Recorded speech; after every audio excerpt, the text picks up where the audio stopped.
Vale, bueno, pues bienvenidas y bienvenidos al coloquio de los estudiantes sin Matemat. Hoy comenzamos con Gerardo Hernández Dueñas. Él es originario de Tecomán, Colima. Inició sus estudios de licenciatura en matemáticas en la Universidad de Guanajuato, en el entonces de perdón, FAMAT, en el 2000, graduándose en el 2005. Obtuvo su doctorado en matemáticas por parte de la Universidad de Michigan, en Ann Arbor, en 2011. Realizó una estancia postdoctoral en la Universidad de Wisconsin, Madison, de 2011 a 2014, y a partir del 2014 se incorporó como investigador del Instituto de Matemáticas del UNAM, Campus Juriquilla. Sus líneas de investigación incluyen el análisis semiclásico, análisis numérico de leyes de conservación hiperbólicas y modelación en dinámica de fluidos geofísicos.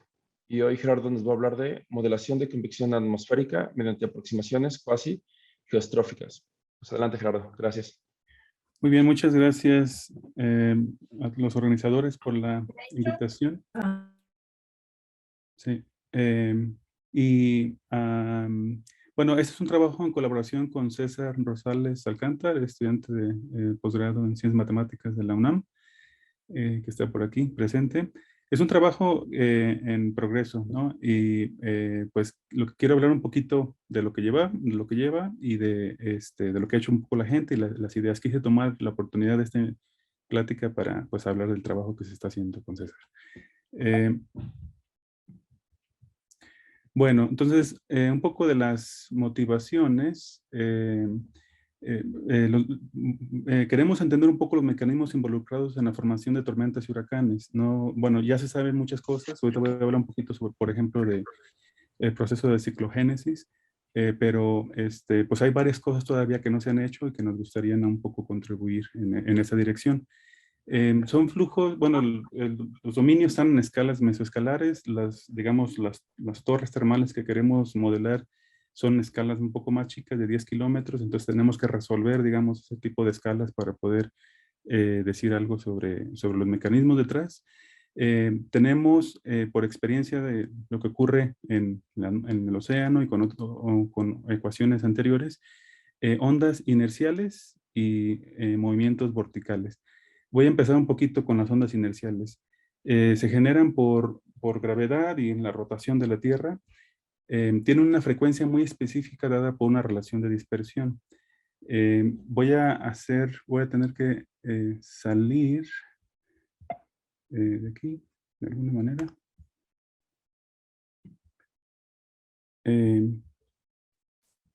Y mostrar, nada más que se puso.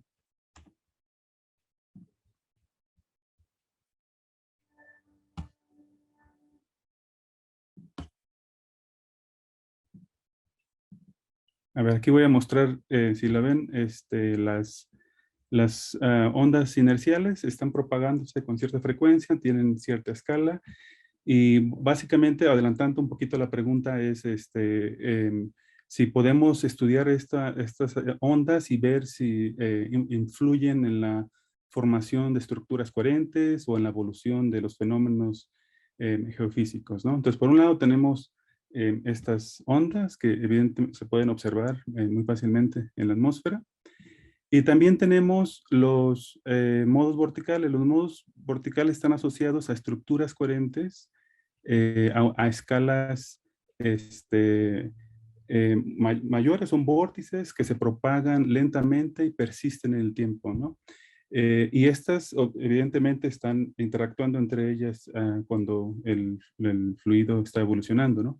Queremos entender un poco cómo interactúan estas ondas y cómo unas influyen en la formación y en la evolución de las otras.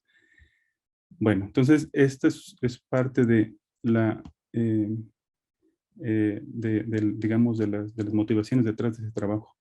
Estas dos componentes, las ondas inerciales y los modos verticales, están en escalas espaciales similares, pero evolucionan en escalas temporales muy distintas. ¿Qué ocurre en el océano? Mientras que los vórtices son más eficientes que las ondas inerciales dispersando un trazador, por ejemplo, en el océano, ahí se han estudiado un poco más ese tipo de fenómenos porque se pueden utilizar, por ejemplo, las ecuaciones Boussinesq, en donde solamente tenemos velocidad y densidad, por ejemplo, ¿no? En la atmósfera es un poquito más complicado porque hay muchas diferencias. Una de ellas en las que nos estamos enfatizando en ese trabajo es pues, la presencia de humedad, ¿no? Podemos tener vapor o tener una atmósfera seca y ese vapor puede subir, expandirse, saturarse, condensar y entonces tener agua líquida que puede formar entonces nubes y esas con la microfísica, con las colisiones entre esas gotitas pueden generar precipitación, ¿no? Entonces agua líquida y entonces tenemos todos esos tipos de cambios de fases y es un poco más complicado analizarlo, ¿no? Pero en el océano se ha visto que las ondas inerciales son más eficientes que los modos verticales. Sin embargo, el rol de estas ondas inerciales todavía no ha sido muy bien analizado, ¿no? Hay algunos aspectos, tenemos algunos trabajos en esa dirección y queremos un poco decir lo equivalente en la atmósfera. Los modos verticales en escalas pequeñas son susceptibles a inestabilidades y no persisten tanto como sus contrapartes más grandes. Y en particular, las presencias de ondas inerciales pueden alterar significativamente la dinámica de un flujo dominado por vorticidad. Entonces, pues un poco la imagen general es esto de estas dos ondas que estamos analizando y queremos ver cómo interactúan. El objetivo de dividir, digamos, el fluido en esta componente de ondas inerciales y modos verticales es, en gran parte, la motivación es, o la necesidad es computacional, ¿verdad? Por ejemplo, también puede haber ondas acústicas que se filtran porque de otra manera el tamaño de paso que se requeriría para hacer la modelación sería muy pequeño y no sería práctico. Entonces, se filtran las ondas acústicas y se pudo ver que se llegan a resultados bastante precisos, ¿no? Y luego, un poco la historia en la parte oceánica era pues tratar de ver si ahora podemos quitar las ondas inerciales.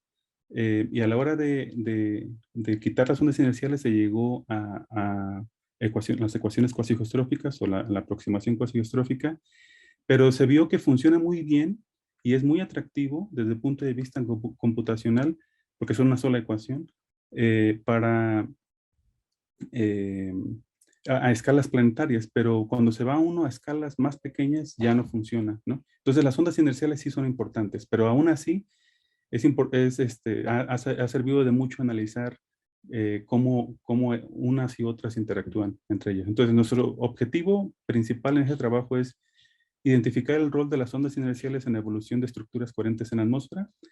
Hasta el momento se ha estudiado en el océano, en la atmósfera seca y en la atmósfera con humedad y cambios de fase bajo ciertas condiciones especiales. Queremos extender el análisis a situaciones en la atmósfera relevantes a la formación de torres termales.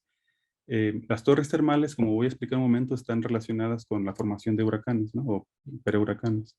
Entonces ahí es donde queremos, hacia esa dirección queremos extender este análisis de aproximaciones cuasicostróficas. Entonces las preguntas que queremos responder o considerar al menos son si las ondas son principalmente pasivas o activas, ¿no?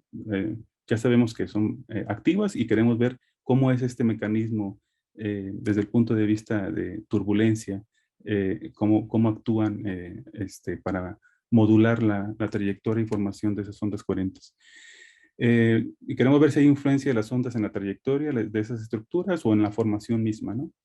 Y queremos pues construir un enfoque matemático, desarrollar modelos en donde pues se tengan las ondas inercio-gravitacionales o inerciales en los flujos atmosféricos y analizar el papel que tienen en la formación de estructuras coherentes, pero como primer paso con César es pues llegar al modelo cuasigeostrófico, ¿no? Equivalente, en donde se filtrarían esas ondas inerciales. Bueno.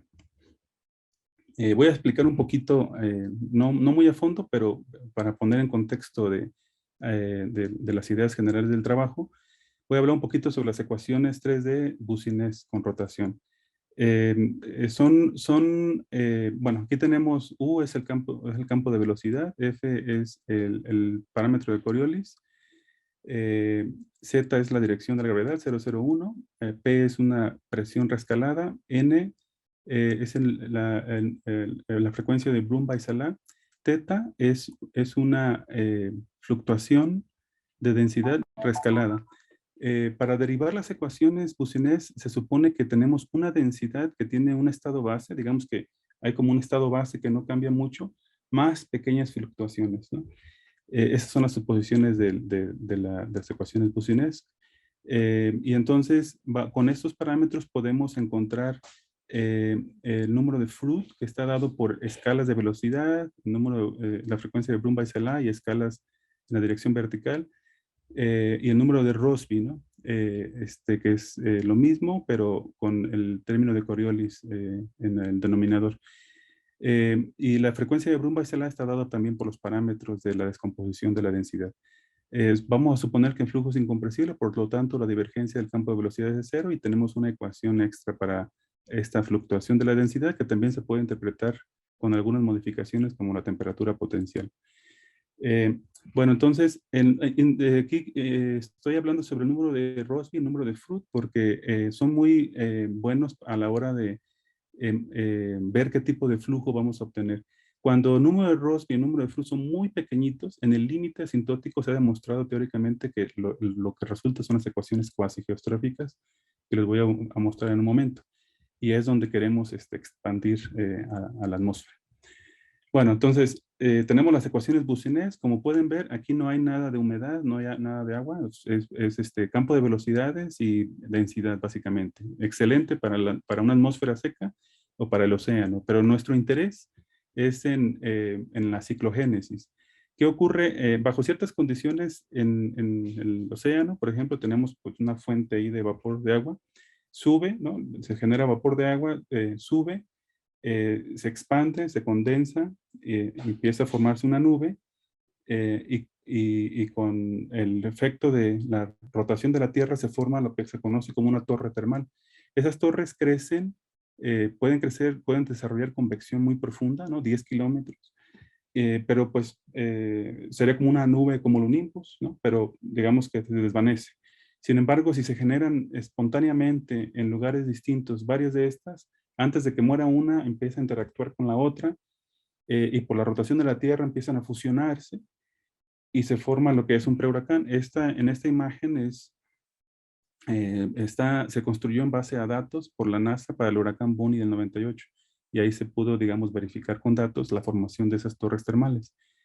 Se han usado las ecuaciones Boussinesq acopladas con microfísica de nubes, que voy a explicar en un momento. Sean Deng, Leslie Smith y Andy Maida demostraron que pues, efectivamente se podía modelar muy bien este fenómeno, ¿no? de la formación de torres termales fusionando y generando un prehuracán.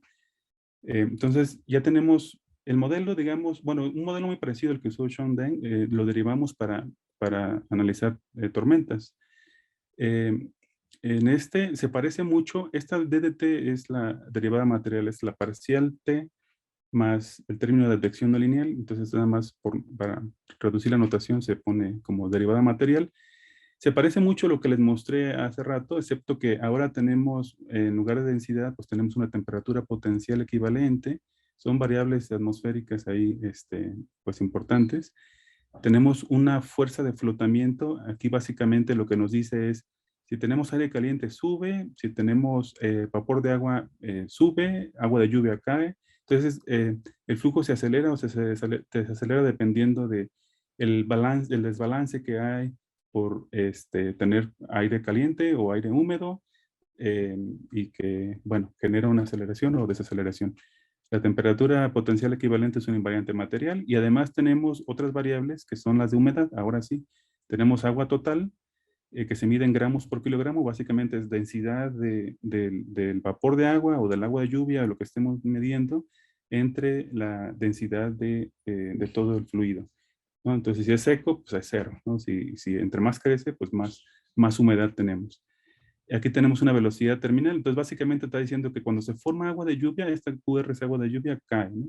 Y hay algo otras relaciones como este de aquí que no es importante hablar por el momento, pero entonces ya tenemos, básicamente estamos acoplando el Boussinesq con microfísica de nubes muy simplificada, ¿no? Entonces son modelos muy simplificados y queremos ver si estos modelos con toda esta simplificación pueden reproducir un poco lo que ocurre en la atmósfera, algo que tenga, digamos, cualitativamente que sea consistente con las observaciones. Entonces volvemos ahora, empezamos con Bucinés, les comentaba sobre nuestro problema de interés, estamos agregando toda esta parte de microfísica de nubes, y ahora volvemos otra vez a las ecuaciones coisóstroficas, ¿no? Se derivaron hace décadas, y como les comentaba, fueron muy exitosas. Básicamente era pues, la ecuación, hay una variable de presión, y funcionan muy bien para escalas planetarias, ¿no? En ellas hay un balance entre los términos de Coriolis y los gradientes de presión, ¿no? Para hablar un poquito más, les decía que ocurre cuando el número de Froude y el número de Rossby son muy pequeñitos. En el límite se llega a esta ecuación. Esa se parece a la derivada material, ¿verdad? Solamente que, bueno, esta Q es una vorticidad potencial, que es el laplaciano, con algún término aquí dado por Coriolis y Brun-Väisälä, bueno, el laplaciano distorsionado, digamos, de una función, de una línea de corriente, sí, que es, que está asociada a la presión, ¿no? Y con eso podemos calcular la velocidad, la densidad, todo, ¿no? Entonces, con una sola variable calculamos todo.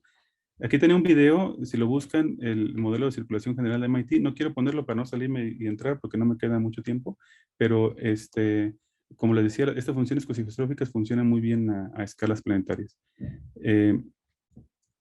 Y después se han hecho algunos trabajos. Fíjense que aquí no hay velocidad vertical. En los términos dominantes, la velocidad vertical es cero. Eso no quiere decir que es cero. Quiere decir que la parte dominante es cero. Aparece hasta al término épsilon, ¿no? Todo esto se deriva con expansiones en épsilon y análisis asintótico. Entonces, la pregunta es, ¿hay un equivalente de estas ecuaciones coisóstróficas para cuando se agrega microfísica de nubes?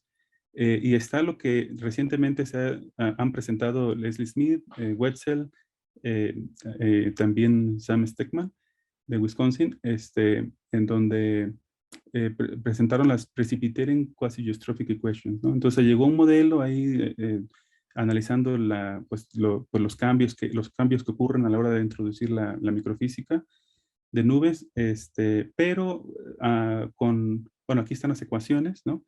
Hay variables lentas, ¿no? Que están asociadas con estas estructuras coherentes que viajan lentamente, están las ecuaciones asociadas. Hicieron ahí unas simulaciones y parece que son complicadas de implementar, pero parece que hay bastante que analizar ahí, ¿no? Y hay buenos resultados. Pero sigue siendo para velocidades verticales muy débiles, ¿no? Nosotros queremos tomar el caso de las torres termales, donde ocurre lo contrario, sube, ¿no? La torre termal, se forma convección fuerte, ¿no? Profunda, y entonces ahí hay otro límite, ¿no? Es un trabajo desarrollado por Edgar Knobloch, Sprague y compañía, en donde toman pues, otras técnicas para llegar a modelos distintos, y ellos lo hicieron para cuando no hay cambios de fase, para las ecuaciones, digamos, Bucinés nada más. Y entonces, pues César estuvo trabajando en esta cuestión, aplicando las técnicas al caso cuando tenemos humedad y cambios de fase. Se hace de manera multiescalar, se toman diferentes escalas actuando en el fluido, y eso ocurre porque por un lado tenemos esos estados bases que cambian lentamente, y por otro lado tenemos las fluctuaciones que cambian a una escala de tiempo y espacial muy diferentes, ¿no? Entonces se hace una separación, se hace un análisis multiescalar, y se llegan a estas ecuaciones, ¿no? Entonces esas ecuaciones modelan, digamos, los promedios, ¿no? Con flujos turbulentos que están aquí en términos de las fluctuaciones que están acá. Y las fluctuaciones a su vez se ven afectadas por las variables lentas, o por las variables promedio, digamos, ¿no? Y entonces hay una comunicación entre unas y otras. Con esto podemos analizar transporte de calor, ¿no? De humedad, con estos flujos turbulentos. Entonces hacia esa dirección vamos un poco. Estamos trabajando en ello. Tenemos resultados preliminares, pero seguimos trabajando en la cuestión numérica. Los modelos ahí están. La idea general, pues me parece que es lo que les presenté. Espero que haya sido más o menos clara. Se desarrolló un modelo multiescalar de tipo cuasigeostrófico para analizar torres termales. Se identifican variables lentas y se determinó la ecuación de evolución. Estamos en la parte numérica. Esperamos pronto tener resultados ahí interesantes. Bueno, con esto termino. No sé si tengan preguntas. Damos las gracias a Gerardo. Si quieren hacer preguntas, pueden hacerlas ya sea en el chat o quitar el mute de su micrófono y hacerlas de viva voz. Areli y Nelly. Hola. Areli. Hola, muchas gracias, Gerardo. Hola, Areli. Qué gusto verte. Igualmente. Oye, dos dudas, perdón que me perdí al principio de la plática. Una es, ¿qué tan cerca estás de demostrar que lo que dicen los guanajuatenses es cierto, de que siempre llueve el día de la presa? Ah, O, o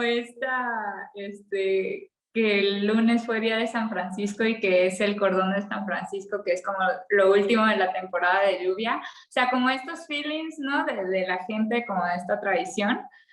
Si les interesa como esa parte. Y eso viene relacionado como, ¿por qué les interesan las torres termales? Que me imagino que lo dijiste al principio. Muchas gracias. sí.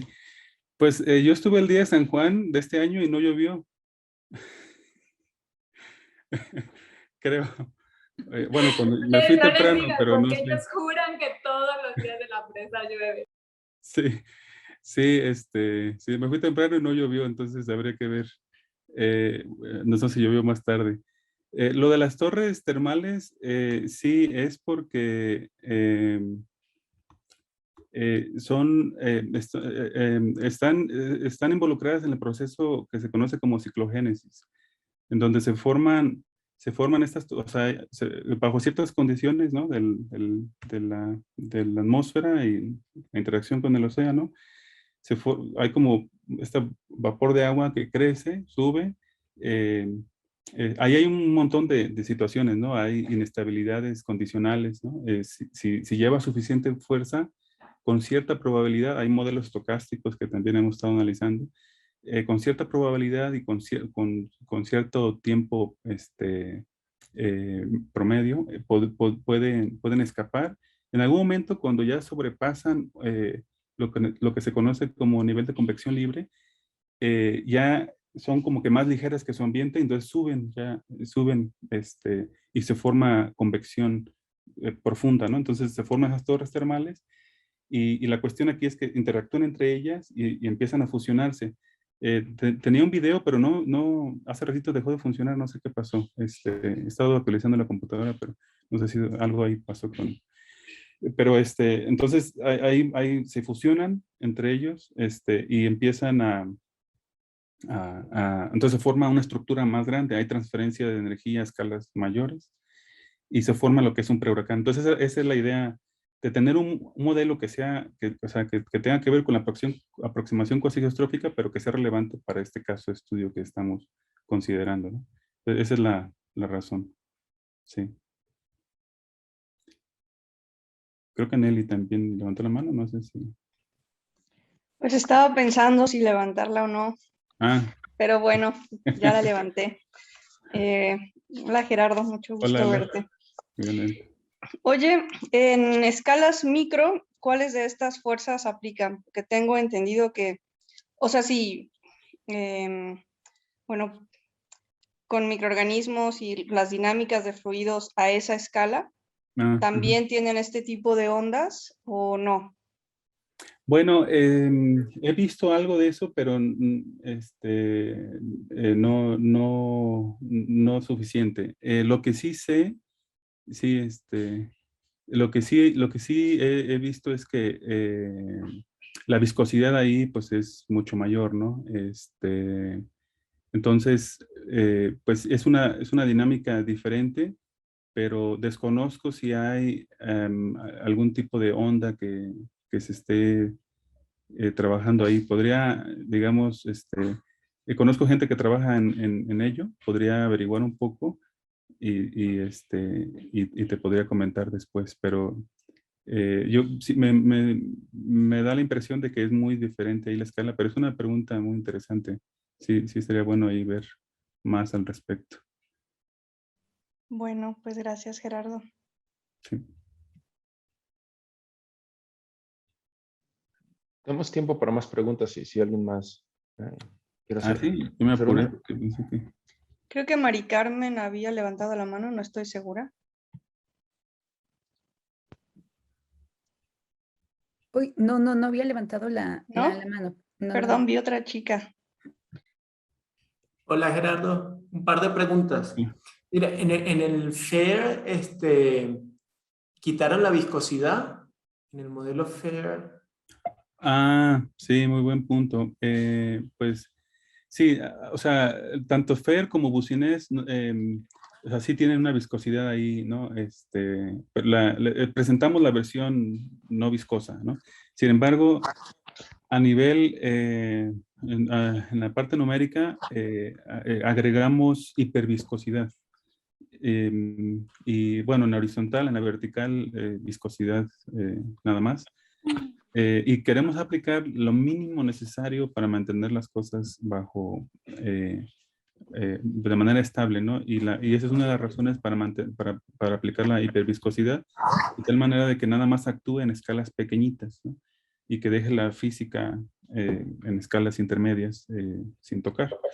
Entonces, es lo que hacemos en la práctica, pero sí, efectivamente, no está aquí. Ujú. Y una pregunta, ¿en el precipitation quasi-geostrophic también queda una ecuación escalar o queda un sistema?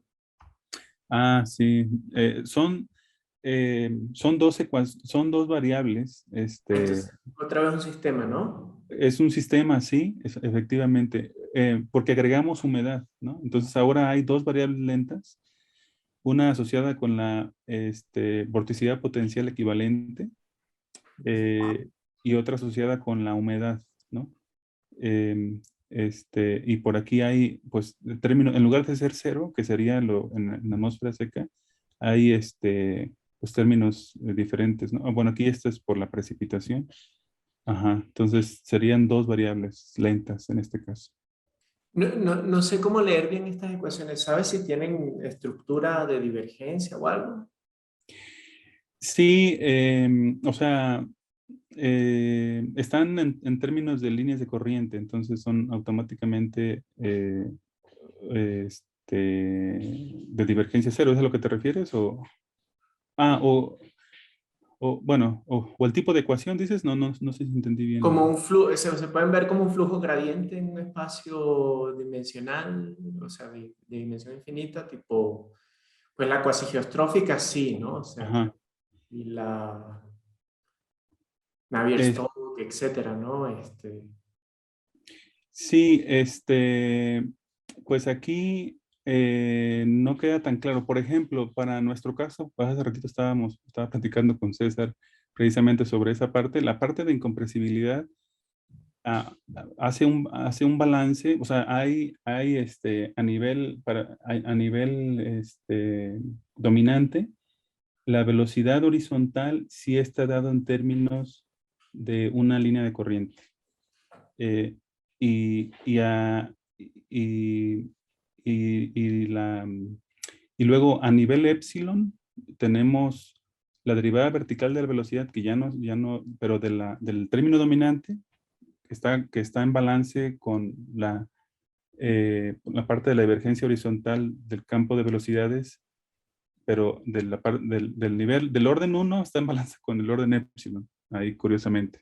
Entonces sí es un poquito más complicada esa relación para nuestro caso. Entonces sí hay algo de eso a nivel dominante, pero también hay algún balance ahí medio extraño que también le salió a Edgar Knobloch, o sea, como acoplamiento a diferentes niveles, por las diferentes escalas que supone uno entre la horizontal y la vertical. Ujú. Súper, muchas gracias. Está interesante sacarle pues, cosas de análisis a esa ecuación, ¿no? Me imagino que es muy nueva, ¿no? Sí, queremos analizar ahí a otras cuestiones teóricas también. Sí, entonces, ojalá se deje. Súper. Gracias. Pues le damos las gracias nuevamente a Gerardo.